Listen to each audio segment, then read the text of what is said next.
हिजोपदेश 29 को 26 पदलाई हामीले पढ्दैछौँ। धेरैले राजाको निगाह प्राप्त गर्न खोज्दछ, तर सबै कुरामा परमप्रभुले नै फैसला गर्नुहुन्छ। परमेश्वरले नै सबै कुरामा फैसला गर्नुहुन्छ। निगाह परमेश्वरको इन्साफ भन्ने कुराहरूलाई हामीले हेर्दै थियौँ र हामीले व्यवस्थाको किताब 28 अध्यायको 1 र 2 पदलाई मनन गरिरहेका छौँ। र त्यो गर्दै गर्दाखेरि हिजोको पोइन्टमा एकपल्ट म फेरि पनि जान चाहन्छु। उत्पत्तिको किताब 18 अध्यायको 16 देखि लिएर 19 पदमा म जान चाहन्छु।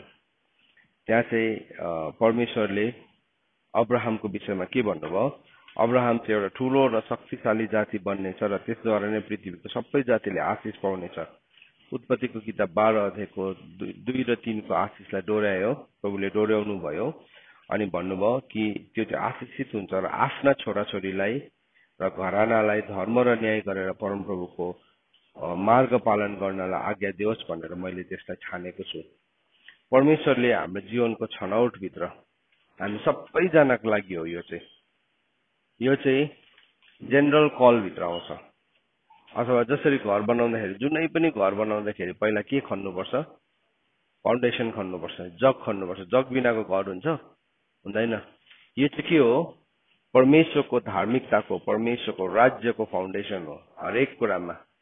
परमेश्वरले हाम्रो जीवनमा एउटा स्पेसिफिक बुलाहट होला, सायद प्रफेट होला त्यो मान्छे, चाहे त्यो मान्छे एउटा एपोस्टल होला, त्यो मान्छे जुनै पनि 5 फोल्डको एउटा वरदानलाई बोक्ने मान्छे होला, तर फाउन्डेसन चाहिँ एउटै कुरामा हुन्छ।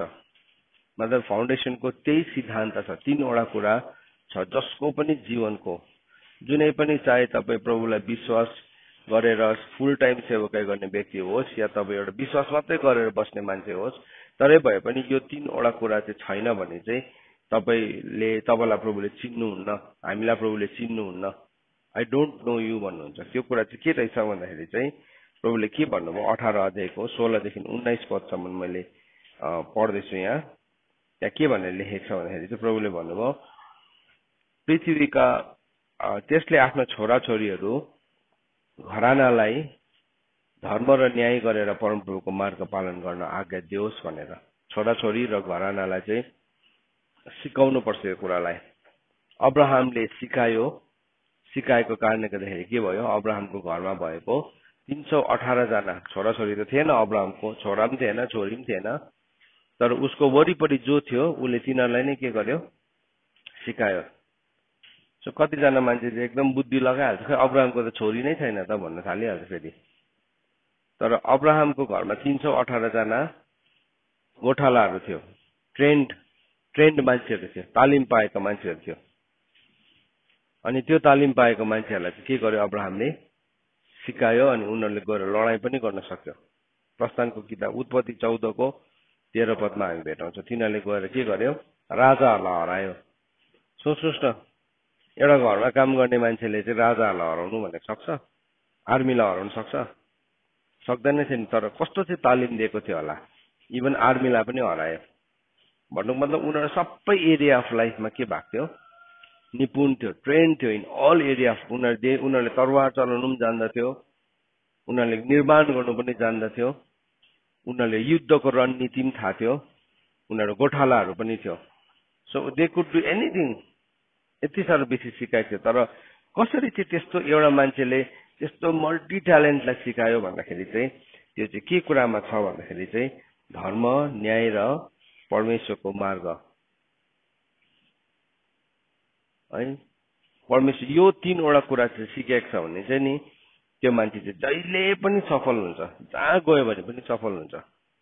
जहाँ गयो भने पनि सफलता यदि हाम्रो जीवनमा हामी चाहन्छौँ भने चाहिँ यो 3 वटा कुरा, जुन कुरा मिकालाई पनि भन्नुभयो, जुन कुरा प्रभु यीशु ख्रीष्टले नयाँ नियममा पनि कोट गर्नुभयो।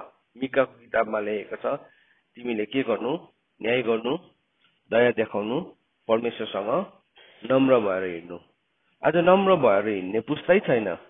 यति साह्रो घमण्डी छ, यति साह्रो एरोगेन्ट छ, सानोदेखि नै यति साह्रो बेसी इगोलाई बोकेको छ। एउटा केही भन्यो भने उसको 10 वटा रङ एटिट्युड देखाउँछ। अब अन्टिल एन्ड अनलेस जबसम्म त्यो मर्दैन नि तिमी कहीँ पनि फिट हुँदैनौ। तिमीलाई सहन्छ एउटा वातावरणभित्र चाहिँ मान्छेले किनभने तिमी त्यो घरको छोरा हो, तिमी त्यो घरको छोरी हो। तर जुन दिनदेखि तिमी त्यो सेटिङदेखि बाहिर निस्किन्छौ नि, तिमी चाहिँ केही न केही हो, त्यहाँदेखि चाहिँ केही न केही हो, तिम्रो भ्याल्यु नै छैन, तिम्रो मूल्य नै छैन। त्यस कारणले गर्दाखेरि चाहिँ हामीले यो तीनवटा कुरा, दया, न्याय र परमेश्वरसँग नम्र भएर हिँड्ने कुरा चाहिँ सिकाउनु पर्छ हाम्रो छोराछोरीलाई। अब्राहमले सिकायो उसको छोराछोरीलाई, उसको दास दासीहरूलाई सिकायो। सेकेन्डली, लुतले चाहिँ के गर्यो, त्यो कुरा सिकाएन। लुत कहाँ गयो? सदोम र गमोरामा गयो। अब सदोम र गमोरा चाहिँ कस्तो थियो भन्दाखेरि चाहिँ सिन सिटी थियो।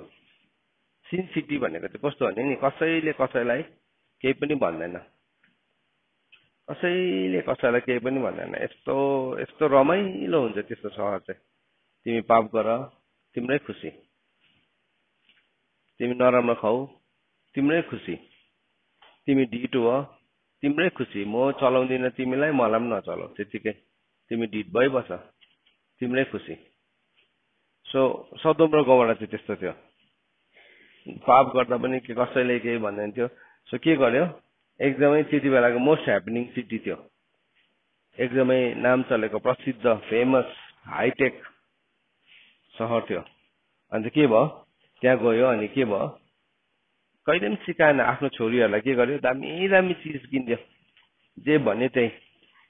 कतिजनाले के गर्छ, यति साह्रो बेसी केही पनि सिकाउँदैन, केही पनि जान्दैन छोराछोरीहरूले, केही पनि जान्दैन, खालि खाना खानु र अब त्यसलाई फाल्नु मात्रै जान्दैछ, अपलोड र डाउनलोड गर्नु मात्रै जान्दैछ। त्यहाँदेखि उता केही पनि जान्दैन। फोनमा पनि त्यही हो, अपलोड गर्छ, डाउनलोड गर्छ। शरीरमा पनि त्यही हो, अपलोड गर्छ, डाउनलोड गर्छ। त्यति मात्रै जान्दैछ। कतिजना मान्छे चाहिँ खानु र त्यहाँदेखि खाएको कुरालाई फाल्नु, त्यतिमा मात्रै बसिरहेको छ, जिन्दगी जिरहेको छ। के गर्यो, त्यो चाहिँ उनीहरूको हाइएस्ट के भन्नु लभको स्ट्यान्डर्ड थियो त्यो सहरको चाहिँ, होइन। It is true. आज हाँस उठ्छ हामीलाई, तर त्यस्तै जीवन जिउँदैछौ तिमीहरूले पनि। You might find very funny, तर त्यहाँभन्दा बेसी चाहिँ केही पनि जानेकै हुँदैन। अहिलेको पुस्ता चाहिँ त्यस्तो छ, किनभने दुःखै देखेको छैन नि। सबै कुरा सजिलो छ, सबै कुरा भर्चुअल छ। यसो मोबाइलमा थिच्दाखेरि के हो, सपिङ पनि अनलाइन, बुकिङ पनि अनलाइन, सबै अनलाइन। अब के भयो, त्यही तरिकामा नै आज मान्छेले काम गरिरहेको छ, त्यही तरिकामा। अन्त के भयो, अहिलेको टेक्नोलोजीले मान्छेलाई झन् कमजोर कमजोर कमजोर, मनोबल नै घटिसकेको छ, डल्लै मनोबल नै घटिसकेको छ। अलिकति केही हुनु हुँदैन, यति साह्रो कमजोर हुन्छ, किनभने मनोबल नै छैन, किनभने सिकाउने छैन। फेरि त्यहाँ देयर आर नो, अन्त त बाहिर लेखेको छ, जहाँ चाहिँ अधिकारी छैन मानिसहरू चाहिँ के हुन्छ, छाडा हुन्छ भनेर लेखेको छ नि त। सो सिचुएसनलाई अधिकार गर्ने मान्छे नै छैन आज। अन्त के भयो, उसलाई छाडा हुनु दिनु चाहिँ एकदमै प्रेमको एकदम ठुलो परिभाषा चाहिँ। तर आज त्यही मान्छेहरू जसले चाहिँ आफ्नो छोराछोरीहरूलाई छाडा हुनु दिइरहेको छ, उनीहरूले लगेर नि आफ्नो आमाबाउलाई कहाँ फालिदिँदैछ, डेस्टिट्युट होममा फालिदिँदैछ। किन, उसले त के गर्यो, आमाबाउले त मेरो छोरा मेरो छोरी राजकुमार राजकुमारी, यिनीहरूले त केही पनि छुनु हुँदैन, केही पनि गर्नु हुँदैन, एकदमै त्यसरी हुर्कायो।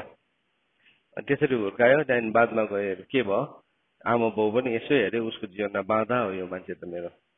अन्त के गर्यो, आमा बाउलाई लगेर फालिदियो। कस्तो कस्तो श्रापित व्यवहार हो त्यो चाहिँ, कस्तो श्रापित व्यवहार हो। अब उसले 10 आज्ञामा एउटा आज्ञालाई पालन नै गरेको छैन। आफ्नो आमा बाउलाई आदर मान गर्नु भनेको चाहिँ इट इज अ के हो त्यो कमान्ड हो नि, आइडिया होइन। आमा बाउलाई आदर मान गर्नु भनेको चाहिँ आइडिया होइन है छोराछोरी हो, त्यो चाहिँ कमान्ड हो। कतिजनालाई चाहिँ आइडिया जस्तो मात्रै लाग्छ, त्यो चाहिँ भेरी गुड आइडिया। सो त्यसले गर्दाखेरि के गरौँ, एउटा एक दिन मदर्स डे बनाइदिउँ, एक दिन फादर्स डे बनाइदिउँ, चक्कीको। त्यो दिन चाहिँ हामी छुट्टी लिउँ, त्यो दिन चाहिँ हामी पिकनिक जाउँ, त्यो दिन चाहिँ भनेको सबै मानौँ। त्यहाँदेखि अर्को 365 डेज चाहिँ हामी आफ्नै 364 डेज चाहिँ हामी आफ्नै इच्छामा बाँचौँ। आज त्यस्तो त्यस्तो शैतानिक विचारहरूले गर्दाखेरि नि शैतानले त्यस्तो कुराहरू जन्माइरहेको छ आज, जहाँ चाहिँ एक दिन चाहिँ इज्जत गर्छ, बहुत रुन्छ, सम्झिन्छ, अब त्यो डे त म जसै गरेँ भने पनि घरमै बस्नुपर्छ, त्यो दिन त म जसै गरेँ भने पनि है ओन्ली वान डे। यस्तो दुःख लाग्दो कुरा। अन्त के भयो, त्यो कुरालाई नजानेको कारणले गर्दाखेरि त्यहाँदेखि अब के भयो, एक दिन यस्तो आफै यस्तो दुविधामा पर्छ। ऊ त त्यही माइन्डसेटको साथमै त हुर्केको हुन्छ। त्यहाँदेखि जब उसको पालो आउँछ नि, उसको लाइफमा बिटरनेस बाहेक केही पनि हुँदैन। आज थुप्रोजना नि एक्लो जिन्दगी जिइरहेको छ। किनभने उसले परिवारको भ्याल्युलाई बुझेन, उसले फाल्यो। तर लुतले चाहिँ के गर्यो, प्याम्पर गरेको अब त्यो सदोम र गमोराले अफर गर्न सक्ने सबै कुरामा के गर्यो, उसले प्याम्पर गरेको थियो, राम्रैसँगले राखेको थियो। उनीहरू त्यो बिग्रेको थिएन, त्यो नानीहरू राम्रै थियो, तर उनीहरूभित्र चाहिँ स्पिरिचुअल भ्याल्यु चाहिँ थिएन। स्पिरिचुअल परमेश्वरको वचन चाहिँ नि जबसम्म हामीभित्र आत्मिकी धन भएर पस्दैन नि, स्पिरिचुअल भ्याल्यु भएर पस्दैन नि, यसले हामीलाई संसारमा सफल जीवन जिउनु पनि दिन्छ। कतिजना मान्छेहरू प्रभुलाई विश्वास नगर्नेहरू उनीहरूले परमेश्वरकै वचनलाई नै प्रयोग गरेर के गर्छ, आज सफल भइरहेको छ त। तर स्पिरिचुअल भ्याल्यु चाहिँ केही पनि छैन उनीहरूकोमा, आत्मिकी मूल्य चाहिँ केही पनि छैन। परमेश्वरको वचनको चाहिँ हाम्रो जीवनमा आत्मिकी मूल्य हुनुपर्छ। आत्मिकी मूल्य भएपछि मात्रै हामी हरेक वचनलाई चाहिँ यस्तो पक्रिन्छौँ अनि हाम्रो जीवनमा अप्लाई गर्छौँ। होइन भने चाहिँ शारीरिक रूपमा हामी अप्लाई गर्छौँ। झुट बोल्नु हुँदैन, मैले झुट बोल्नु हुँदैन, किनभने झुट बोल्नु चाहिँ गलत हो, त्यति मात्रै बुझ्छ उसले। तर मैले झुट बोल्नु हुँदैन, म इमान्दार हुनुपर्छ, म चाहिँ एकदमै ट्रुथफुल हुनुपर्छ, म नम्र हुनुपर्छ भन्ने कुरा चाहिँ कति बेला आउँछ भन्नुहोस् त, जब तपाईँकोमा त्यो वचनको स्पिरिचुअल भ्याल्यु छ। होइन भने चाहिँ उसले के भन्छ, मैले कहाँ झुट बोलेँ, मैले झुट बोलेको छुइनँ है आज, उसले त्यसरी भन्छ। है तिमीले यो गर्यो, मैले गरेँ, मैले झुट चाहिँ बोलेको छुइनँ। तर के वो स्पिरिचुअल भ्याल्यु नै भएन उसकोमा, त्यसलाई यति साह्रो स्यालो बनाइदियो। हेर्नुहोस् है, यो नगर, आमा बाउले यो नगर, यस्तो गर्नु हुँदैन, हुन्छ गर्दैन उसले। तर उसले के गर्छ, त्यसको अल्टरनेटिभ्सलाई ल्याउँछ अनि उसले भन्छ मैले त्यो चाहिँ गरेको छुइनँ, तर यो चाहिँ गर्दैछु, यो चाहिँ मैले तपाईँलाई झुट नबोली भनेको। तर अब त्यसको स्पिरिचुअल भ्याल्यु चाहिँ के भयो त? अन्त त्यसको स्पिरिचुअल भ्याल्यु त केही पनि भएन नि त। त्यो चाहिँ के हो, तिमीले डाइरेक्ट पोइजन नखाएको जस्तै हो, तर के हो, स्लो पोइजन खाएको जस्तै हो नि त। Like for example junk food त पोइजन हो हजुर, होइन नि, तर स्लो पोइजन चाहिँ हो नि त। It is a slow poison. के गर्छ त्यसले, बिस्तारै बिस्तारै तिम्रो हड्डीलाई डेटोरिएट गर्छ, त्यसले बिस्तारै बिस्तारै तिम्रो इम्युनिटीलाई मारिदिन्छ, त्यसले बिस्तारै बिस्तारै तिम्रो सिस्टमलाई के गर्छ, इफेक्ट गर्न थाल्छ। है तिम्रो लाइफको नि स्प्यान, मतलब मानिलिउँ तिम्रो लाइफको स्प्यान 100 इयर्स छ भने त्यसले 20 इयर्स घटाइदिइसकेको हुन्छ। त्यो चाहिँ तिमीलाई थाहा हुँदैन। तिमी मर्दै गर्दाखेरि नेचुरल डेथ नै मर्छौ, तर तिमीलाई थाहा छैन त्यो नेचुरल डेथमा पनि त्यसको चाहिँ ठुलो योगदान थियो भनिकन, ठुलो योगदान थियो भनिकन। अन्त हामीले घरमा यसो यो बत्तीहरू बालिरहेको हुन्छौँ नि, कतिजना बत्ती बाल्ने आदत हुन्छ, मेरो पनि छ त्यस्तो। अन्त के हुन्छ, त्यो बत्ती बाल्दाखेरि कतिवटा ठाउँमा रुममा बत्ती नै चाहिएको हुँदैन, हामी बालेर छोडिराख्छौँ। तर त्यो बलले त्यतिकै छोड्दाखेरि चाहिँ के भयो, त्यो रुमको त्यो इलेक्ट्रिसिटीले के गर्दैछ, त्यो बल्बले इलेक्ट्रिसिटी कन्ज्युम गर्दैछ, विद्युत खाँदैछ, त्यसले त्यसै पनि खाइरहेको छ। त्यहाँ चाहिएको पनि थिएन, तर के भयो, अब त्यसले चलिरहेको छ। अब त्यसले चाहिँ अल्टिमेटली कहाँ फरक पर्छ, मन्थली मिटरमा के गर्छ, त्यसले रिफ्लेक्ट गर्छ। होइन भने चाहिँ अब हामीलाई के छ, मैले यति बाल्नु पनि पाउँदिनँ, यति गर्दा के हुन्छ, तर त्यो गर्दा केही पनि हुँदैन। तर त्यसको चाहिँ के छ, त्यसको चाहिँ एउटा मूल्य छ। त्यस्तै प्रकारले तिमीले जङ्क खान्छौ या तिमीले झुटको सहारालाई लिन्छौ, तिमीले झुट त बोलेको छैनौ, कम्प्लिट लाई त बोलेको छैनौ, तर स्लो पोइजनलाई चाहिँ आफ्नो जीवनमा ल्यायो भने चाहिँ अल्टिमेटली त्यसले तिम्रो लाइफलाई डेटोरिएट गर्छ। त्यस्तै हो ढिटाइपन पनि, अटेरीपन, मुख लाग्ने, नटेर्ने, जवाब फर्काउने, खुसी नहुने, केही कुरा गर्दाखेरि पनि एकदमै खुसी मनले नगर्ने, दुःखी मनले गर्ने, कर्स गर्दै सराप्दैन नि मान्छेले, तर त्यो जुन चाहिँ अनुहारको एक्सप्रेसन, त्यो शरीरको सबै कुरा चाहिँ त्यो पार्ट अफ अ कर्स। अन्त प्रभुले चाहिँ प्रभुको कुरामा रेजिस्टर्ड नै हुँदैन। अन्त त प्रभुले भन्नुभयो मेरो नाममा दिएको एक ग्लास चिसो पानी प्रभुको नाममा दिएको हो। त्यो चाहिँ जब हामी खुसी भएर गर्छौँ नि त्यो चाहिँ प्रभुको नाममा रेजिस्टर्ड हुन्छ।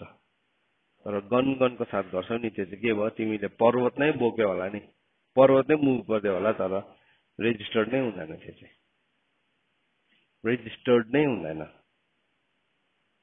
रेजिस्टर्ड हुँदैन। अन्त अब्राहमलाई चाहिँ प्रभुले के भन्नुभयो, उसले राइचियसनेसलाई, उसले जस्टिसलाई, उसले लभलाई, उसले मर्सीलाई चाहिँ के गर्छ, उसले सिकाउँछ उसको घरानालाई भन्यो, सिकायो अब्राहमले। तर लुतले चाहिँ के गर्यो, सिकाएन। किन, लुत केमा बिजी थियो, धनमा बिजी थियो। पैसा पैसा पैसा पैसा, कोही कोही बेला नि हामीलाई एकदम रिच एन्ड फेमस हुनु मनपर्छ नि। रिच एन्ड फेमसलाई जसले पनि फलो गर्छ, ट्रेन्डिङ भन्छ नि आजको दिनमा त्यो शब्दलाई। उसलाई पछ्यायो सबैले, त्यो भनेको चाहिँ ट्रेन्डिङ। उसलाई पछ्याउँदैछ सबैले, उसले भनेको कुरामा भन्दैछ सबैले। आज ट्रेन्डिङ चाहिँ नि संसारमा के छ, रिच एन्ड फेमस छ। त्यसले गर्दाखेरि त के गर्छ, त्यस्तै हुन चाहन्छ, त्यस्तै हुन चाहन्छ। आज यति साह्रो गलत प्रकारले मान्छेहरूले आफ्नो जीवनलाई जिइरहेछ। यो एउटा दुःख लाग्दो कुरा हो, यो दुःख लाग्दो घटना हो। आज त्यो कुराहरू नि इभन प्रभुलाई विश्वास गर्नेहरूको घरमा पनि पस्दैछ। सो के भयो, यहाँ अब्राहमले चाहिँ सिकाइरहेको थियो, दासदरीलाई पनि सिकायो। उसले कसैलाई पनि पक्षपात गरेन, उसले पक्षपात गरेन। बाइबलमा भनेको छ, उसले 15 अध्यायमा भनेको छ, उत्पत्तिको किताब 15 अध्यायमा, दमिश्कको एलिएजर नै मेरो घरको मालिक हुन्छ। उसले यति साह्रो ट्रेन गरेको थियो कि एलिएजर चाहिँ मालिक हुने योग्यको सम्म ट्रेन गरेको थियो, बिना पक्षपात थियो। त्यो चाहिँ देयर वाज नो पार्सियलिटी। उसले प्रभुलाई भनेको छ, प्रभुले भन्नुभयो म तेरो ढाल हुनेछु। उसले भने प्रभु अब ठिकै छ, तर अब के गर्नु, एलिएजर नै मेरो मालिक हुन्छ सबै धनको। अब्राहमले नि पक्षपात गरेन सिकाउनुमा, कहीँ पनि पार्सियलिटी गरेन। आज हामी किन फ्यामिली बसेर सिक्दैछौँ यो कुरा, यो भ्याल्युलाई किन फ्यामिली बसेर सिक। कोही कोही बेला भ्याल्यु सिक्नु मन पर्दैन मान्छेलाई, तर तिमीलाई भयङ्कर बनाउने चाहिँ नि प्रभुको वचनको भ्याल्यु हो, धन होइन। तिमीले अनुहारमा दल्ने लाली पनि होइन, केप पनि होइन, तर तिमीलाई भयङ्कर बनाउने चाहिँ परमेश्वरको वचनको भ्याल्यु। जुन दिनदेखि त्यो मान्छेले भ्याल्यु, जसले छिटो बुझ्छ नि ऊ अगाडि पुगिहाल्छ, नत्र भने चाहिँ के हुन्छ, कोही कोही बेला चाहिँ छत्र छाया भन्छ नि, आमा बाउको छत्र छायामा छोराछोरीले पनि इज्जत पाउँछ नि। तर यदि उसले चाहिँ त्यसको भ्याल्युलाई बुझेको छैन भने चाहिँ जुन दिन त्यो छत्र छाया हराउँछ नि, त्यहाँदेखि ऊ पनि के हुन्छ, छाया मात्रै हुन्छ। छत्र हराएपछि चाहिँ ऊ चाहिँ छाया मात्रै हुन्छ। अघि चाहिँ छत्र छाया थियो, दुइटै थियो कि सँगसँगै, त्यहाँ चाहिँ ऊ एउटा स्याडो मात्रै हुन्छ। अन्त त बाइबलमा के भनेको छ, परमेश्वरको भय नमान्ने मान्छे चाहिँ के जस्तो अरे, एउटा छाया जस्तो मात्रै हो भनेको छ। त्यसरी लेखेको छ उपदेशको किताबमा, परमेश्वरको भय नमान्ने चाहिँ नि इज लाइक अ स्याडो भनेको छ। हेर्नुहोस् है, परमेश्वरको भय जसले मान्दैन नि त्यो मान्छे चाहिँ एउटा स्याडो मात्रै हो, नथिङ मोर। तिमी आफैलाई भयङ्कर सम्झिन्छ होला, भयङ्कर सम्झिन्छ, तर छाया भन्दा बेसी चाहिँ केही पनि होइन। पढौँला हामी त्यो वचनलाई ल। किताब 8 अध्यायको 13 पदमा यसो भनेर लेखेको छ, तर दुष्ट मानिसलाई भलो हुने छैन, त्यो दीर्घायु पनि हुने छैन। परमेश्वरसँग नडराउने त केवल छाया मात्रै हो। छाया हुनु मनपर्छ हामीलाई। छायाले के गर्छ, छायाले भारी बोक्नु सक्छ, हजुर। छायाले माया गर्नु सक्छ, छायाले केही गर्नु सक्छ, केही गर्न सक्दैन, झुकाउनु मात्रै सक्छ, झुकाउनु मात्रै सक्छ। अन्त वचनले चाहिँ भन्दैछ जुन चाहिँ मान्छेले परमेश्वरको भय मान्दैन। परमेश्वरको भय भनेको के हो हजुर? परमेश्वरको भय भनेको के हो? परमेश्वरको भय भनेको दुष्टतालाई घृणा गर्नु हो। परमेश्वरको भय भनेको ज्ञानको सुरु हो। सो परमेश्वरको भय भनेको चाहिँ परमेश्वरलाई सम्मान गर्नु। सो यदि हामी प्रभुलाई प्रेम गर्छौँ भने प्रभुले के भन्नुभयो? तिमीहरूले मेरो वचनलाई पालन गर्छौ अरे। परमेश्वरको इन्साफको बारेमा हामीले सिक्दैछौँ नि अहिले। इन्साफ भनेको चाहिँ के रहेछ त? जस्टिस भन्ने कुरामा चाहिँ एउटा चाहिँ दया रहेछ, परमेश्वरसँग नम्र भएर हिँड्नुपर्ने रहेछ। अनि अर्को चाहिँ कुनै पनि कुरालाई सही प्रकारको मूल्याङ्कन गर्नु, सही प्रकारले इभ्यालुएट गर्नु, कुनै पनि कुरालाई सही प्रकारले त्यसको अर्थलाई बुझ्नु। सो अब मूर्खको हातमा चाहिँ बाइबलमा भनेको छ धनको केही पनि उपयोगिता हुँदैन भनेको छ। मूर्खको हातमा समयको पनि केही उपयोगिता छैन। ओछ्यानमा के गर्छ? पल्टिरहन्छ। अनि मूर्खकोमा चाहिँ सबैभन्दा बेसी बहाना छ। मूर्खकोमा बहाना छ, धनको पनि भ्याल्यु छैन, समयको पनि भ्याल्यु छैन, भ्याल्यु नै छैन। अन्त के भयो अब? त्यो मूर्ख भएकोले गर्दाखेरि अब बाइबलमा भनेको उसकोमा धन छ भन्दैमा के उसले बुद्धि किन्नु सक्छ र भनेको नि? सक्दैन नि। ज्ञान किन्नु सक्छ र धनले? सक्दैन। ज्ञान कहाँबाट आउँछ? परमेश्वरको भयबाट आउँछ नि त। अन्त त उपदेशको किताब 8 अध्यायको 13 पदले भन्दैछ परमेश्वरसँग नडराउने मानिस त छाया मात्रै हो। सो तिमी कस्तो संगतिसँग छौ? तिम्रो कम्पनी कस्तो छ? तिमी स्कुलमा पढ्दैछौ, तिम्रो साथीहरू चाहिँ सबै शैतानिक नक्सा मात्रै देखाउने, लुगा पनि त्यस्तै लगाइरहेको, एकदम डिमोनिक कुराहरू मात्रै।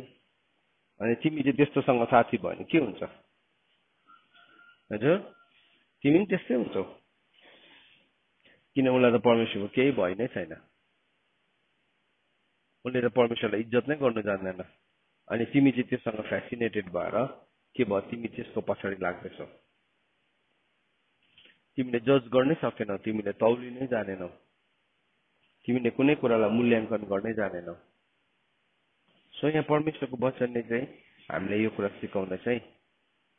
सो तिमी एउटा राम्रो साथी हो, तिमी एउटा राम्रो व्यक्ति हो भने चाहिँ तिम्रो वरिपरि परिधिमा भएको मान्छेलाई चाहिँ तिमीले जहिले पनि प्रभुको भयको बारेमा बताउँछौ, चाहे उसले विश्वास गरोस् या नगरोस्। त्यो तिम्रो प्रब्लम होइन। उसले विश्वास गर्नु र नगर्नु चाहिँ तिम्रो प्रब्लम होइन, तर तिमीले विश्वास गर्नु चाहिँ तिम्रो रेस्पोन्सिबिलिटी हो, तिम्रो चोइस हो। अर्को मान्छेले विश्वास गरोस् या नगरोस् त्यो तिम्रो समस्या होइन, तर तिमीले विश्वास गर्नु चाहिँ तिम्रो जिम्मा हो, तिम्रो चुनाव हो। सो आज के छ?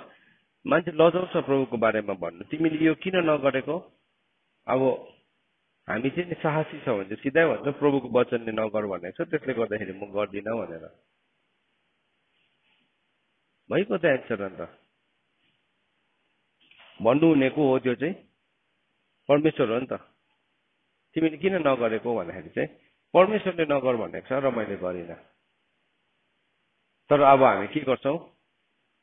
हामी चाहिँ किन नगर भनेको भन्दाखेरि चाहिँ लजाएर लु नि त एकपल्ट तिम्रो लागि गरिदिन्छु। यति साह्रो कमजोर चिकन हार्टेड हुन्छ हामी कोही बेला। यति साह्रो कमजोर हृदयको हुन्छौँ, हामीले नो भन्न सक्दैनौँ। सुन है नानी हो, हामीले चाहिँ नि यदि परमेश्वरको वचनले नो भनेको छ भने चाहिँ तिमीले किन यो गर्दैनौ भन्दाखेरि चाहिँ सिधा भन्नुपर्छ, किनभने परमेश्वरको वचनले नगर्नु भनेको छ। सो त्यस कारणले गर्दिनँ। किन भन्यो भने प्रभुले भन्नुभयो म मान्छु, सकिएको, आर्ग्युमेन्ट छैन। तर कोही बेला चाहिँ हामी नि डरछेरुवा हुन्छौँ, कातरै हुन्छौँ, यति साह्रो मनभित्रबाट कमजोर हुन्छौँ, त्यो भन्ने आँट नै हुँदैन। अन्त के भयो? अब कुनै कसले भन्यो, फलानोले भन्यो है, त्यसले भन्यो। अब प्रभुको वचनले हामीलाई के भनेको छ सुनै। प्रभुको वचनले दोस्रो कोरिन्थी 6:14 के भनेको छ, संसारसँग तिमी एउटै जुवामा ननार्यौ भनेको छ। 14, 15, 16, 17 हेऱ्यो भने संसारसँग एउटै चालको नहो। अब संसारले एउटा कुनै के गर्दैछ नि, है तिमी पनि यो प्रोग्राममा पार्टिसिपेट गर ल, म गर्दिनँ। किन भन्दाखेरि चाहिँ किनभने परमेश्वरको वचनले नगर्नु भनेको छ। एन्सर त्यति नै हो। तर फलानुले गर्दैछ त, त्यसले गर्दैछ त, यसले त गर्दैछ अरे त, अन्त ऊ पास्टरको छोरा अरे त, पास्टर अरे उसले विश्वास गरेन भने तिम्रो विश्वास चाहिँ त्यो पास्टरको छोरा मरेको तिम्रो लागि? को मर्नु भएको क्रुसमा? येशू ख्रिस्ट मर्नु भएको नि त। सो येशू ख्रिस्टले नगर भनेपछि मेरो लागि सकिएको। अर्को कुनै कसले कुनै कसले गर्दा हुन्छ अरे, त्यसले गर्यो अरे, यसले त गरिरहेको छ त, यसको त भइरहेको छ त, होइन, रङ हो त्यो चाहिँ। तिमीले के गर्नु जानेनौ? तौलिनु जानेनौ। न्याय गर्नु भनेको चाहिँ नि, न्याय गर्नु भनेको चाहिँ जस्टिफाई गर्नु। प्रभुको अगाडि जसरी दाउदले भनेको छ, मेरो मुखको बोली र मेरो हृदयको विचार तपाईँलाई के होस्, मन पर्दो होस्। त्यो चाहिँ के हो? न्याय गर्नु हो। उसले जुन कुरा मुखले बोल्दैछ र हृदयको जुन चाहिँ विचार छ त्यो चाहिँ परमेश्वरको अगाडि के छ? मन पर्दो छ। अन्त दाउदले त्यही प्रार्थना गरे नि। होइन भने चाहिँ हामी के गर्छौँ? मनभित्र त छ नि, अब त्यसलाई नो भन्नुपर्छ, तर आँट नै छैन, मुखले भन्ने आँट नै छैन। किन मुखले भन्यो भने मलाई जिस्काउँछ। कुन चाहिँ ठुलो हो? तिम्रो इगो, तिम्रो प्राइड ठुलो हो कि प्रभुको वचन ठुलो हो? हजुर, कुन चाहिँ ठुलो हो? प्रभुको वचन ठुलो हो नि त। कि वचनमा त्यसरी लेखेको छ, सबैभन्दा माथि चाहिँ प्रभुले के राख्नु भएको छ? आफ्नो वचन राख्नु भएको छ। भजन सङ्ग्रह 138 को 2 पद अनुसार चाहिँ। त्यति बेला चाहिँ मलाई लाज लाग्यो नि त। यत्रो साथीभाइको बिचमा कसरी भन्नु? अरे तिमीले भनेको भए त्यो गस्पल हुने थियो। तिमीले भनेको त्यो उसले गएर उसको आम बोला भने मेरो साथीले त गरेन, उनीहरूको वचनमा नगर्नु भनेर लेखेको छ अरे। उसले बुझेन नि, ठट्टा गर्छ तिमीलाई। तर तिम्रो सत्यताको चाहिँ चर्चा हुन्छ। सत्य चाहिँ यति साह्रो पावरफुल हुन्छ कि, यति साह्रो पावरफुल हुन्छ, तल सानो आवाजमा भनेको छ नि एक दिन यत्रो लाउड भएर जान्छ, लाउड भएर जान्छ। युसुफले सत्य जीवन जियो नि, आज कस्तो चर्को आवाजमा हामी भन्छौँ होइन? युसुफले जिएको सत्य जीवनलाई लिकन पोतिफरको पत्नीदेखि भाग्दै गर्दाखेरि त्यो देख्ने को थियो? तिमीहरू थियो, हामी थियो, कोही? हजुर, को पनि थिएनौँ हामी यहाँ भएको मान्छे। तर अझै पनि हामीले त्यत्रो चर्को सर्को सुन्दैछौँ युसुफको कुरा। किन? युसुफ सत्यताको लागि उभियो। हामीले अस्ति हेर्दै थियौँ दोस्रो कोरिन्थी 13 अध्याय। हामी सत्यको विरुद्धमा केही पनि गर्न सक्दैनौँ। जे पनि गर्छौँ सत्यको पक्षमा मात्रै गर्छौँ। कोही बेला नि हामीलाई नो भन्ने आँट नै हुँदैन। अनि हामी के भन्छ? त्यसलाई मन दुख्छ होला नि त। अन्त प्रभुले त कसैको पनि मन नदुखाऊ, प्रभुले सबैजनासँग मेलमिलापमा बस भनेको हो। तर पवित्रताको पछाडि लागेर मात्रै भन्नुभएको छ। यदि पवित्रता कम्प्रोमाइज हुँदैछ भने चाहिँ तिमी त्यो तोडिन्छ सम्बन्ध, तोडिन्छ, त्यो सम्बन्ध तोडिन्छ, के छुट्टिन्छ। त्यति बेला केही पनि हुँदैन। त्यो नचाहिएको चिज हो। त्यो हाम्रो लाइफको चाहिँ नि बेसी समय चाहिँ नि हामी अर्काले के सोच्छ भन्ने बिताउँछौँ। त्यो समय चाहिँ नि प्रभुले के सोच्नुहुन्छ भन्ने हामीले बिताएको छौँ भने चाहिँ नि हामी हाम्रो जीवनलाई शक्तिशाली, अर्काले के सोच्छ, अर्काको छेउमा म कसरी देखा पर्नु, यसको छेउमा अरे प्रभुले के सोच्नु हुँदैछ त्यो पो इम्पोर्टेन्ट त। त्यो इम्पोर्टेन्ट हो। अन्त अर्काले के सोच्छ, साथीभाइ छेउमा मलाई लाज भयो चाहिँ उसको कति पनि छैन है। उसको लजाउनु पर्ने घमण्ड प्राइडको केही पनि छैन। तर शैतानले त्यो एउटा यस्तो प्राइड हालिदिन्छ, एउटा यस्तो लाज हालिदिन्छ। अन्त त्यो लाजलाई चाहिँ जबसम्म हामी घृणा गर्न सिक्दैनौँ नि, हामी लज्जित हुन्छौँ, हामी दुखित हुन्छौँ जहिले पनि। अन्त हामी प्रभुको नामको खातिर उभिन सक्दैनौँ। आजदेखि तपाईँले एउटा एन्सर दिनुहोस्। जब पनि तपाईँलाई कसैले त्यसरी भन्छ नि परमेश्वरको वचनमा नगर भनेर भनेको छ, सो म गर्दिनँ, द्याट्स इट। किन, कसरी, त्यो तपाईँलाई मैले एक्सप्लेन गर्नु पर्दैन। बाइबल पढ्नुहोस्, तपाईँले भन्नु, रिड द बाइबल। त्यो त्यसको लामो छ कथा, तपाईँले डल्लै बाइबल पढ्नुहोस्। तपाईँलाई ल्याइदिनु एउटा बाइबल भन्नु, गस्पलको चान्स छ नि त्यो। अन्त फलानुले त गर्छ त, अब त्यो मेरो प्रब्लम होइन, त्यो चाहिँ मेरो समस्या होइन, त्यो चाहिँ उहाँलाई नै सोध्नुहोस् भन्नु, झगडा नपर्नु होइन कि फलानु यस्तो हो कि त्यस्तो हो कि नभन्नु। त्यो चाहिँ तपाईँले प्लिज उहाँलाई सोध्नुहोस् है, त्यो that is not my cup of tea. दाउदले के भनेको छ, मेरो कचौराको भाग चाहिँ को हुनुहुन्छ, परमप्रभु हुनुहुन्छ।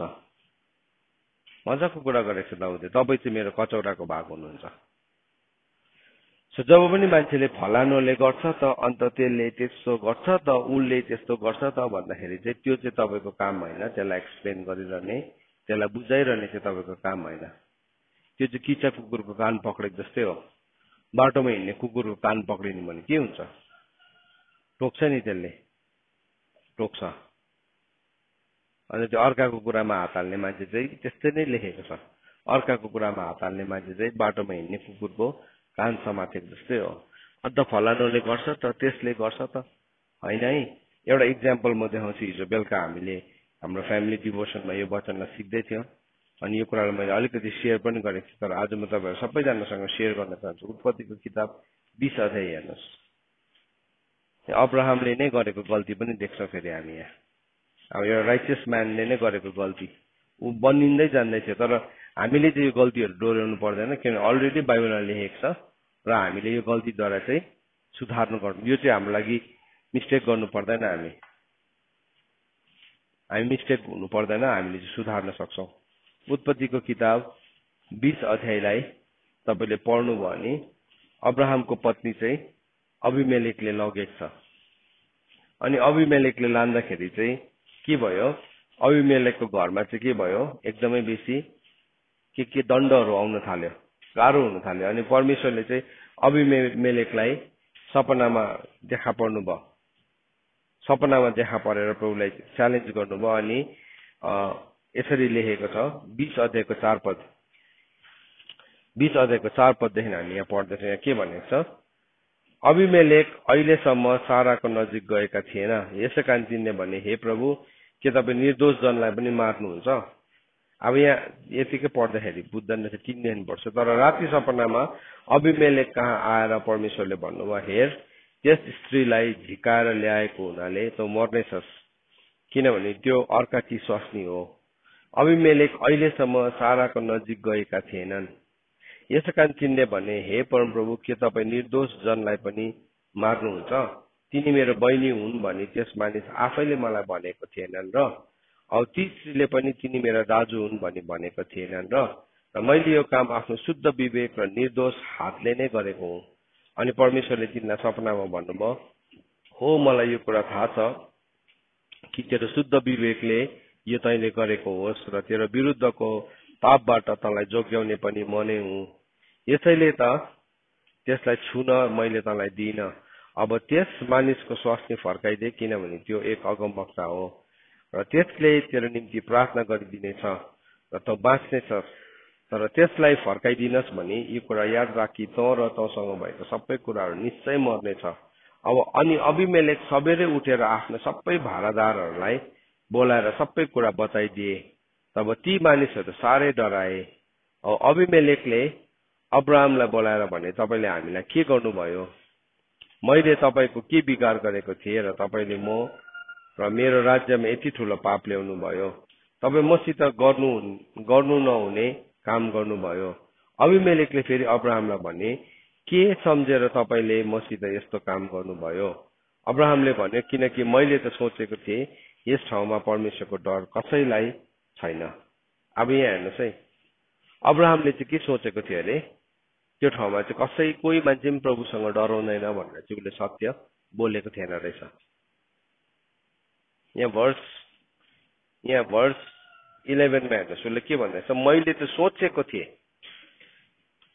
अब हाम्रो सोचले चाहिँ के भन्छ, अब यो सत्य नभने, प्रभुको वचनमा यस्तो लेखेको छ भनेर नभने।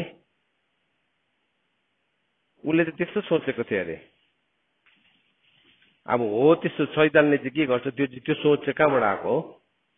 शैतानकोबाट आएको। परमेश्वरको ज्ञानको विरुद्धमा खडा हुने उच्च कल्पना भन्छ त्यसलाई चाहिँ। अनि त्यो उच्च कल्पना दोस्रो कोरिन्थी 10 5 पद अनुसार परमेश्वरको ज्ञानको विरुद्धमा खडा हुने उच्च कल्पना आँट छ अब्राहमकोमा पनि। अनि त्यो सोचले गर्दाखेरि चाहिँ उसले सत्य बोल्ने आँट नै गरेन रहेछ। किनभने उसले सत्य बोलेको भए चाहिँ उसले भन्नु पर्थ्यो कि सारा चाहिँ मेरो पत्नी हो भनिकन। तर अब शैतानले चाहिँ के भन्छ हाल्दियो डर, सत्य नबोलै मार्छ है तँलाई मार्छ, त्यहाँदेखि तेरो पत्नीलाई खोसाएर लान्छ है, त्यस्तो डर हालिदिएको थियो। अनि त्यो डरले गर्दाखेरि के भयो, त्यो डरले गर्दाखेरि चाहिँ उसले पनि झुट बोली पठाइहाल्यो। अनि शैतानले चाहिँ थुप्रोपल्ट सटल प्रकारले थाहा नपाइकन डरलाई हाल्छ, थाहा नपाइकन झुटलाई हालिरहेको हुन्छ बिचमा कताबाट। यो चाहिँ भन्नु हुँदैन यसरी, यो भन्यो भने चाहिँ के हुन्छ, यो भन्नु हुँदैन, यस्तो भन्यो भने चाहिँ के हुन्छ, अब मर्छ भनिकन। त्यसै भन्छ नि आजकलको केटाकेटीहरूलाई भन्नु हुँदैन है, केही गरी पठायो भने अब डर। अनि त्यो डरले गर्दाखेरि आमा बाउ छुल सत्यता बताउँदैन, मृत्युमा ढकेलेको छ। ढकेलेको छडी नचलाउने बाउ चाहिँ के अरे, आफ्नो छोरालाई नाश हुन चाहने व्यक्तिहरूको पक्षमा उभिएको हुन्छ अरे। अब्राहमले पनि सोच्यो, उसलाई लाग्यो कि त्यहाँको मान्छेले चाहिँ परमेश्वरको भय मान्दैन, यो मान्छेहरूलाई अब मैले यो भन्यो भने त अब के हुन्छ, उनीहरूले त अब मलाई मार्छ है। शैतानले चाहिँ त्यसरी नै भन्छ जहिले पनि, तैँले यो सत्य बोलिस् भने चाहिँ तेरो साथीहरू हाँस्छ, तैँले यो सत्य बोलिस् भने चाहिँ तेरो यो कन्ट्र्याक्ट हातबाट फुस्किन्छ, तैँले यो सत्य बोलिस् भने चाहिँ के हुन्छ, तँलाई मान्छेहरूले छोडेर जान्छ। त्यसले गर्दाखेरि झुटकै शरणस्थान मुनि त बसिरह भनिकन त्यसले ल्याउँछ। अब्राहम कहाँ थियो यति बेला, कुन ठाउँमा थियो, झुटको शरणस्थानमा थियो। तर झुटको शरणस्थान चाहिँ जहिले पनि असिनाले बगाएर लान्छ, याद राख्नुपर्छ हामीले। अन्त के भयो, राजाले पो बोलाएर भन्नु पर्यो, एउटा के भन्नु, एउटा जेन्टाइल किङले आएर भन्नु तपाईँले किन हामीसँग झुट बोल्नु भयो, त्यहाँसम्म भनिदिएछन् भयो। जब राजाले त्यो सपना, परमेश्वरले देखाउनु भएको सपना बताइदिनु भयो नि, उसको भाडादारहरू के गरेको थियो, डराएको थियो। उसले सत्य बोलेको भए पनि त्यो राजाले क्रूरतासँग लान्थ्यो होला, त्यति बेला पनि परमेश्वरले हस्तक्षेप गर्नुहुन्थ्यो होइन। यो केसमा प्रभुले हस्तक्षेप गर्नुभयो भने कि अगाडिको केसमा हस्तक्षेप गर्नुहुन्न थियो र, गर्नुहुन्थ्यो नि।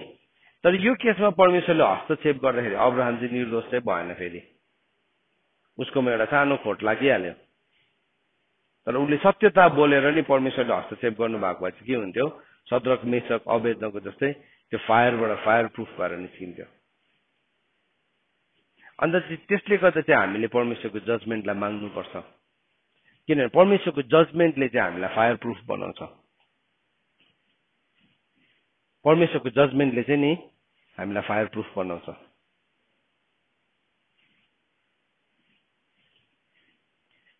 परमेश्वरको जजमेन्ट आएन, परमेश्वरको जजमेन्टलाई हामीले सिकेको छैन भने त नि फायर प्रुफ त होइन, पिन्चे पो हुन्छ है। कुनै के भन्नु हुँदैन, ठुस्सै ठुस्किहाल्ने, अनुहार यत्रो फुल्लाइहाल्यो, मुख चलाइहाल्यो। अनि के हुन्छ, दुम्सी जस्तै हुन्छ। पर्क्युपाइन भन्छ नि, देखेको छ, पर्क्युपाइनले चाहिँ काँडा हान्छ नि, दुम्सी जस्तै हुन्छ। अनि दुम्सी जस्तै बेहोरा बोकेर बसिरहेको छ आजको जेनेरेसन। एउटा भन्नुपर्छ 20 वटा काँडा हान्छ उसले। अनुहारको एक्सप्रेसन हो, 5-6 वटा काँडा त त्यहीँ हान्छ, बोली यस्तो छुरा हुन्छ अनि त्यो भन्नेलाई पनि बिचमा भनेपछि जस्तो बनाइन्छ। तर भन्नु नछोड्नुहोस् तपाईँहरूले, हामी भन्नु नछोडौँ, सिकाउनु नछोडौँ। किनभने हामीले एउटा कसैलाई आगोबाट गाँचेर निकाल्दै गरेको हुन्छ। हिजो भने 3 किसिमको मान्छे, एउटा चाहिँ आगोबाट छिरेर जाने मान्छे हो, अर्को चाहिँ आगोबाट गाँचेर निकाल्ने, एउटा चाहिँ अनन्त आगोमा जाने हो। अब कुन चाहिँ व्यक्ति चाहिँ हुने, त्यो चाहिँ हाम्रो चोइस हो, that is our choice. So अब्राहमले चाहिँ त्यति बेला झुट नबोलेर ऊ चाहिँ मेरो पत्नी हो भनेको भए चाहिँ सायद यो अबिमेलेक राजाले के गर्थ्यो होला, खोसाएर लान्थ्यो होला, अब्राहमलाई मार्ने कोसिस गर्थ्यो होला।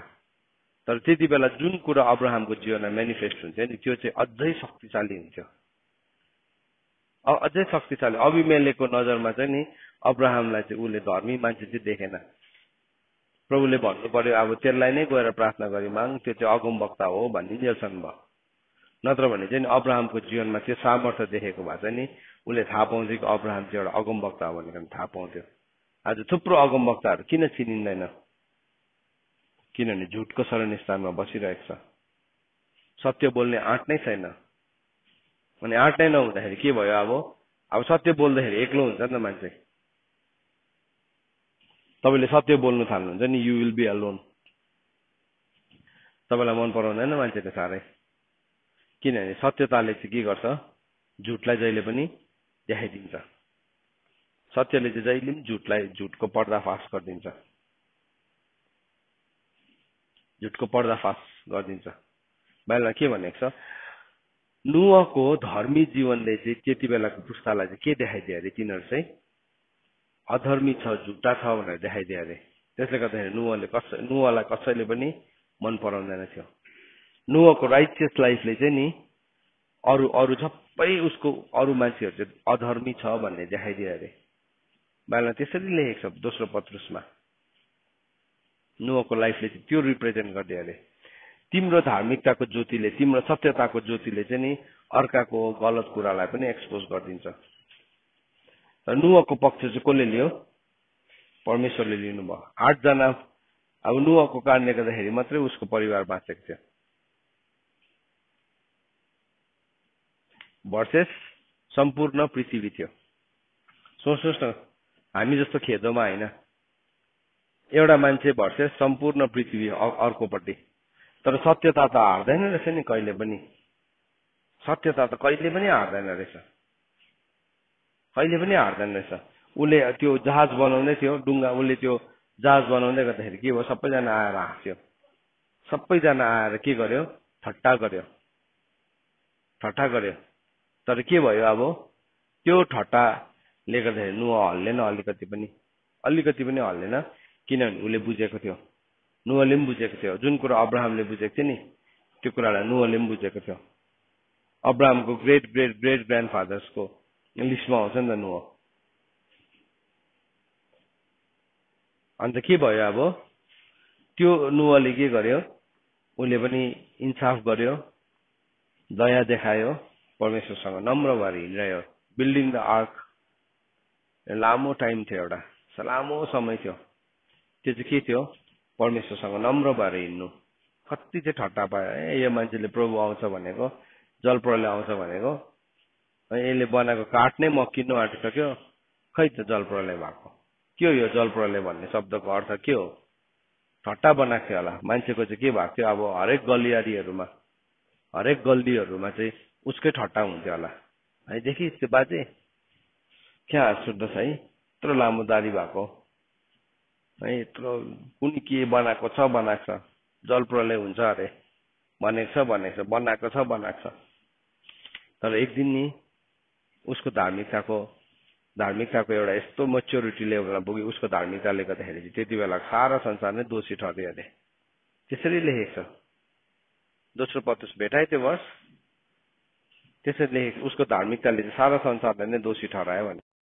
हिब्रूको किताब 11 अध्यायको 7 र 8 मा यसो भनेर लेखेको छ, by faith Noah being warned by God concerning the event as yet unseen, in reverent fear constructed the ark for saving of his household. By this he condemned the world and became the heir of the righteousness that comes by faith. भनेर लेखेको छ।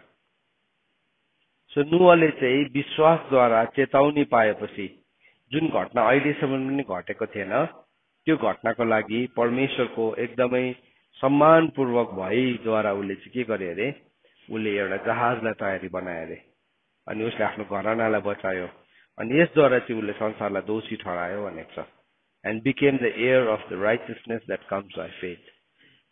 विश्वासको हकवाला बन्ने, धार्मिकताको हकवाला बन्ने, जो चाहिँ विश्वासद्वारा आउँछ भनेर भन्दैछ। त्यो चाहिँ के हो? त्यो चाहिँ नि परमेश्वरको कुरालाई जस्ट फुली गर्नु जान्नु। उसले बुझ्यो कुरा, सारा संसार एकपट्टि थियो। अब सम्झिनुहोस् न, तपाईँले सबै पृथ्वीको मान्छेहरू भर्सेस एउटा नोह, अन्त तिमी चाहिँ एउटा काम नलाग्ने साथीको लागि जसको चाहिँ तिम्रो लाइफमा केही पनि इन्भेस्टमेन्ट छैन, आमा बाउको कुरालाई अनाज्ञाकारी हुन्छ, डिट हुन्छ। जहिले पनि यसो तौलिनुपर्छ, यो मान्छेले मलाई यो भन्दैछ नि, उसले मेरो लाइफमा के इन्भेस्ट गरेको छ। मतलब त्यो एकदमै धनको कुरा गरेको होइन कि, तर स्पिरिचुअल इन्भेस्टमेन्ट के छ। कोही कोही बेला नि छोराछोरीहरू भाग्य हुन्छ। कसको लागि? एउटा साथीको लागि, एउटा पार्टीको लागि। बुझ्नुपर्छ त्यसको इन्भेस्टमेन्ट चाहिँ के छ। तिमी जुन कुराको लागि आज बागी हुनेछौ नि, त्यो मान्छेको लगानी चाहिँ के छ तिम्रो जीवनमा, के चाहिँ छ तिम्रो जीवनमा। तिमी त एकैछिनमा बागी भइहाल्यो। तिमीले बुझ्दै बुझेन तिम्रो लाइफमा इन्भेस्ट एउटा आमा बाउले एउटा जन्माएर परमेश्वरको भयमा शिक्षामा हुर्काउँदैछ, कत्रो ठुलो लगानी हो त्यो। तर तिमी के गर्छौ, त्यो लगानीलाई चाहिँ एक लात लगाइराखेर तिमी अर्को व्यक्तिको लागि, एउटा कुनै केसको लागि तिमीले त्यो कुरालाई छोडिदिन्छौ। म यहाँ देख्छु कोही कोही बेला इभन डिभोसनमा मान्छे कहाँ गयो तिमीहरू, किन नआएको भनिदिन्छ। किन? इन्भेस्टमेन्टको भ्याल्यु बुझेको छैन। मलाई के लागिरहेको छ, म एटेन्डेन्स दिनु गएको भनेर। होइन है नानी हो, यो लगानी हो। यो यस्तो धन हो कि एक दिन अनन्ततामा यो सबैको भ्याल्यु हुन्छ। तर नउम्रेको कचल्टेकोहरू चाहिँ फेरि अब त्यो चाहिँ काम नै नलाग्ने हुन्छ। बिउ त कतिवटा छर्छ नि, कतिवटा कचल्टेको हुन्छ नि बारीमा, उम्रेन नि। हो त्यस्तो खेत चाहिँ हामी बनिनु हुँदैन। बिउलाई चाहिँ नि माटो मुनि चौरी पार्ने हामी खेत चाहिँ बनिनु हुँदैन। मलाई भनेको छ जुन भूमिको लागि, जुन भूमिमा बिउ रोपिन्छ, पानी हालिन्छ, अनि त्यसले चाहिँ सागपात उमार्छ भने त्यसले चाहिँ परमेश्वरबाट के पाउँछ अरे? आशिष पाउँछ। तर त्यसले काँडा र सिउडी, कतिजना चाहिँ के हो, काँडा पलाएको जस्तै हुन्छ नि प्रार्थना गर्नु भने नि, सिउडी पलाउँछ नि। अब कसरी टार्नु नि यो समय। अन्त ड्रइङ गरेर जिस्किएर छेउको साथीलाई कोट्याएर वचन सुनेको जस्तो गरेर केही नसुनेर सिउडी पलाएको।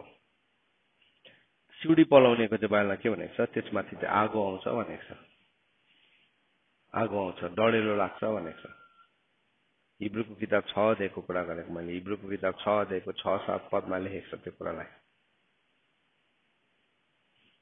के चाहिँ छ हाम्रो लाइफमा, किन नलेखेको तिमीले?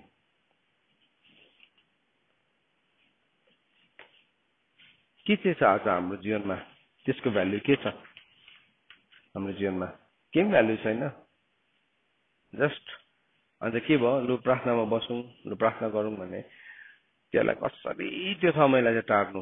त्यहाँदेखि त्यो ठाउँमा कन्सन्ट्रेट गरेर बस्नु पर्दा निन्द्रा लागेर थाकेर गलेको जस्तो भएर हुन्छ। तर एकैछिनमा फेरि त्यो सकिन्छ नि, त्यहाँदेखि के हुन्छ, फ्रेस भइहाल्छ। किनभने तिम्रो हार्ट, तिम्रो माइन्ड त्योसँग चिन्दै थिएन।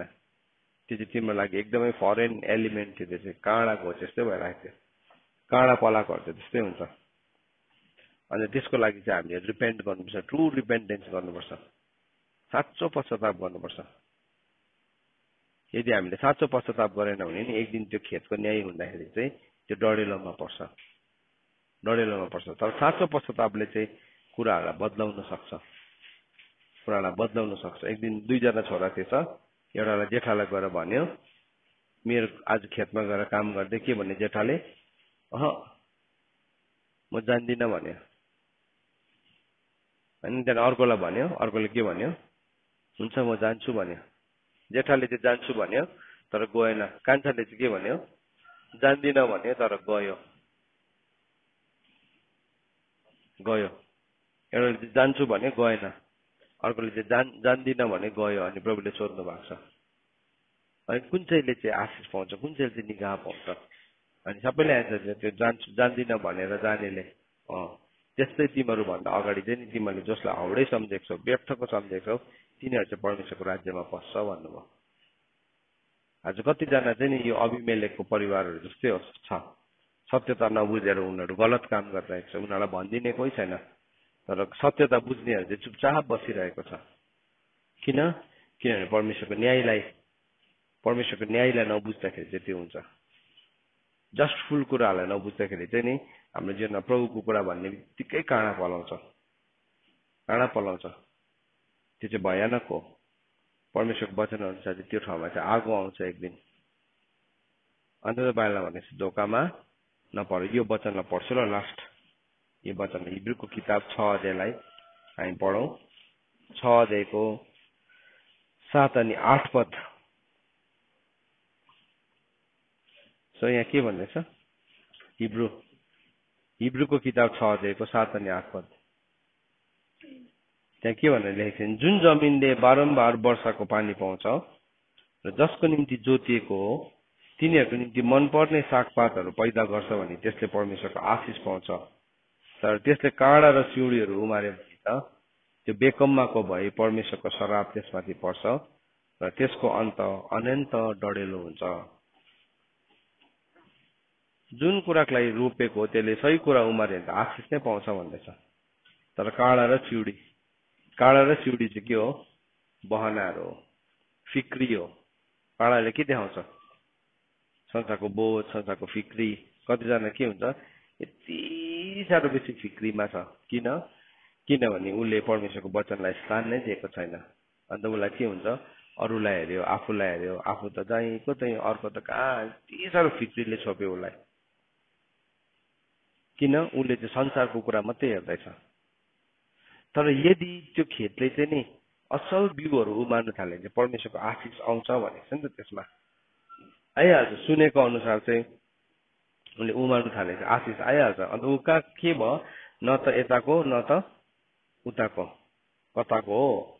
न त संसारको न त प्रभुको। लस्ट हो। न त संसारको भयो न त प्रभुको भयो। अब संसारमा हुने त संसारमै भयङ्कर भयो नि। एटलिस्ट संसारमा अलिकति भए पनि संसारको मजा चाख्नु पायो। एक दिन नरकुण्डको आगो नै चाख्यो भने पनि अलिकति संसारमा गरे हो। तर यो मान्छे चाहिँ के हो? न त संसारको हो न त प्रभुको। संसारमा जय हालौँ भने पनि फेरि अब अलिअलि सत्यता त जानेको छ है। प्रभुमा जाउँ भने फेरि काँडा र सिउँडी मात्रै पलाउँछ, अल्छी लाग्छ। अब्राहमले चाहिँ यो कुरालाई सिकायो है। परमेश्वरबाट आउने जस्टिस, परमेश्वरबाट आउने न्यायको कुरा हाम्रो जीवनमा जान्नुपर्छ। यद्यपि अब्राहम आफै पनि कतिवटा ठाउँमा फेल भयो, तर ऊ डेभलप हुँदै गयो। सिक्दै प्रभुसँग हिँड्न सिक्यो उसले। त्यस्तै प्रकारले हामीले पनि यो कुराहरू सिक्दैछौँ। आज नै हामीले हासिल गरिसकेका छैनौँ। पावलले भनेको छ मैले हासिल गरिसकेँ भनेर म भन्दिनँ, तर पुरानो कुराहरू छोडेर म नयाँ काम गर्नुतर्फ लम्किन्छु। आज हो त्यो दिन नयाँ काम गर्ने होइन। अब यो 2021 चाहिँ जसो तसो टारिहाल्छ, त्यहाँदेखि 22 लागेपछि चाहिँ होइन। आज हो ग्रहण योग्य समय। कहिले हो? आज हो। उद्धारको दिन कहिले हो? आज हो। अहिले नै हो। आजदेखि निर्णय लियो भने आजदेखि चाहिँ होस् अब म काँडा र सिउँडी पलाउँदिनँ, म चाहिँ उमार्छु यो वचन अनुसारको, म बहाना गर्दिनँ। आज हो। त्यो जुन चाहिँ मान्छेले चाहिँ नि त्यो आज जबसम्म आज भन्ने कुरा छ भने चाहिँ नि हामीले यो निर्णयलाई लिनुपर्छ अनि चेन्ज गर्नुपर्छ आफ्नो लाइफलाई। होइन भने चाहिँ हामी के हुन्छौँ? हामी फेरि हाम्रो जीवनबाट गलत कुराहरू नै उमार्छौँ। एक दुई दिन सिक्छौँ, एक दिन मेरो मौका त आओस् न, मेरो चान्स त आओस् न। शैतानले पनि त्यही भनेपछि यस तँलाई म स्पोन्सर गर्छु, तँलाई म भयङ्कर बनाउँछु। भयङ्कर मेरिलिन मुनरोको म सधैँ भन्छु, टप बलिउड स्टार। एल्डरको छोडी थियो, चर्चको।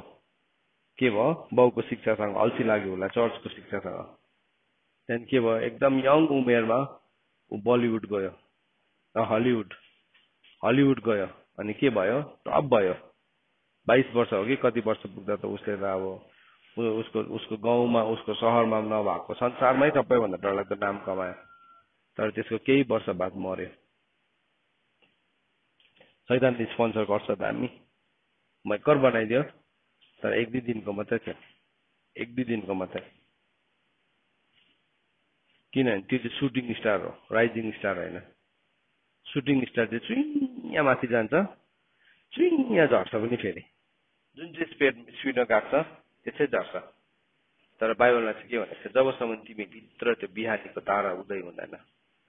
दोस्रो पत्रुसमा लेखेको छ, दोस्रो पत्रुस 1 अध्यायको 19-20 पदमा लेखेको छ। हामीले त्यो बिहानीको तारा उदय नभइन्जेलसम्म के गरिरहेको छौँ? हामी पर्खिरहेको छौँ। We are waiting. हामी पर्खिरहेका छौँ। सो त्यस कारणले गर्दाखेरि चाहिँ हामीले परमेश्वरको कुरासँग चाहिँ यी परमेश्वरको न्यायको परमेश्वरको इन्साफको कुराहरूसँग चाहिँ हामीले सही प्रकारले हामीले हाम्रो जीवनलाई जिउन आवश्यक छ। दोस्रो पत्रुसमै रहेछ त्यो 1:19 दोस्रो पत्रुस 1:19 जबसम्म हामीसँग चाहिँ त्यो झिसमिसे उज्यालो नभइन्जेलसम्म बिहानको तारा नउदाउन्जेल सुटिङ स्टार होइन है, राइजिङ स्टार हुनुपर्छ। हामी चाहिँ सुटिङ स्टार चाहिँ युँ जान्छ युँ झर्छ, तर राइजिङ स्टार चाहिँ नि उज्जवल ताराहरू जस्तो के हुन्छ, सदा सर्वदा रहिरहन्छ भनेर दानियलको किताबमा लेखेको छ। परमेश्वरको वचन पढाइ अनि सुनाइमा परमेश्वरले हामीलाई आशिष दिनुभएको होस्। आमेन।